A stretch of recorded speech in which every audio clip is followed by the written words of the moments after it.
প্রভুর শরণে হৃদয় গাঢ়, সেজদায় নত হও, অশ্রু ছাড়ো, প্রভুর শরণে হৃদয় গাঢ়, প্রাণ খুলে সব ব্যথা বলো প্রভুকে, বলো প্রভুকে। রাত কি কেটে যাবে ঘুমে অলসে, রাত কি কেটে যাবে ঘুমে অলসে।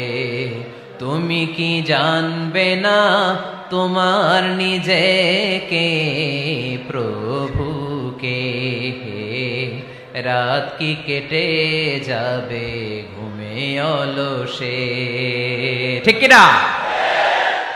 ঘুমে অলসে আমাদের রাত কেটে যায়, সেজদা দেওয়ার সময় নাই। কখন প্রভুর দরবারে হাজিরা দেব, কখন সেজদা দেব? আল্লাহর হাবিব সাল্লাল্লাহু আলাইহি ওয়াসাল্লাম বললেন, আকরাবু মা ইয়াকুনুল আবদু মির রাব্বিহি ওয়া হুয়া সাজিদ ফাকসিরু ফীহি দুআ। তোমরা যখন সেজদায় লুটিয়ে পড়ো তখন তোমরা আল্লাহর সবচাইতে কাছে চলে যাও, এজন্য ওই সময় বেশি বেশি আল্লাহর কাছে চেয়ে নাও। সুবহানাল্লাহ পড়েন। মনের যত আকুতি আছে, যত জ্বালা আছে, যত বেদনা, সেজদায় পড়ে আল্লাহরে বলার দরকার আছে না নাই? কারণ কেউ যেটা শোনে না, শোনে কে? পরীক্ষায় ভালো করতে চান, সেজদায় লুটিয়ে পড়ে আল্লাহরে বলেন। নেককার স্ত্রী চান, সেজদায় পড়ে আল্লাহরে বলেন। নেককার সন্তান চান, সেজদায় লুটিয়ে পড়ে আল্লাহরে বলেন। বিসিএস পরীক্ষায় টিকতে চান, সেজদায় লুটিয়ে পড়ে আল্লাহকে বলেন। পাসপোর্ট দিয়ে রেখেছেন, ভিসা হয় না, সেজদায় লুটিয়ে পড়ে আল্লাহরে বলেন। মনের যত জ্বালা, যত যন্ত্রণা, যত আকুতি, যত হাহাকার, সেজদায় লুটিয়ে পড়ে আল্লাহরে বলেন। কারণ আল্লাহর